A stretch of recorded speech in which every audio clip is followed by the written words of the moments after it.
చేసిండు మేము అధికారంలో కాంగ్రెస్ వస్తే 2 లక్షల రూపాయలు రుణమాఫీ చేస్తాం అది డిసెంబర్ 9 తారీఖు నాడే చేస్తాం 9:30 గంటలకే చేస్తాం ఉరుకున్రి ఇక పరిగెత్తుండ్రి 2 లక్షల రుణమాఫీ తీసుకోమన్నాడు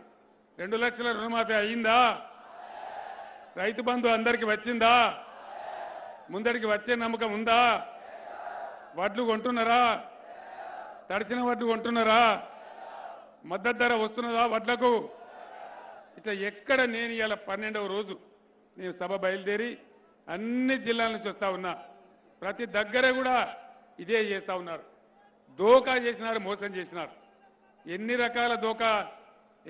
దోకా రైతు బంధు మేము 10,000 ఇస్తే ఎకరానికి 15,000 ఇస్తామని చెప్పినారు ఇది మోసం కాదా 2,000 రూపాయల పెన్షన్ మేము ఇస్తే 4,000 ఇస్తామని అన్నారు ఇచ్చిండ్రా ఇది మోసం కాదా ఇట్లా అనేక రకాలుగా మేము ఏదేదైతే ఇచ్చినామో వాటన్నిటిని డబుల్ ఇస్తాం త్రిబుల్ ఇస్తామని చెప్పి ప్రజలను మోసగిచ్చినారు ఇవాళ విద్యార్థులకు గ్యారంటీ కార్డు ఇస్తామన్నారు 5 లక్షల రూపాయలు ఎవరికైనా ఒకరికి ఇచ్చిండ్రా ఇంకోటి చేసిండ్రు ఒక్కటి మాత్రం నెరవేర్చిండ్రు మహిళలకు ఫ్రీ బస్సు పెడితే ఆ బస్సులలో సర్కస్ల జరిగినట్టు జరుగుతున్నాయి కొట్లాటలు జుట్టు పట్టుకొని కొట్లాడుకునే పరిస్థితి వచ్చింది మహిళలు కొట్టుకసేస్తున్నారు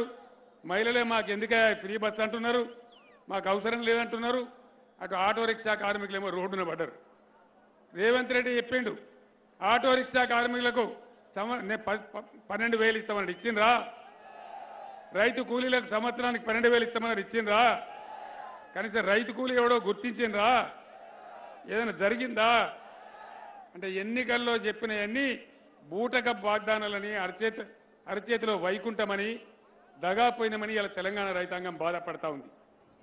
కాళేశ్వరం పేరు మీద అన్నేందో ఉన్నదని చెప్పి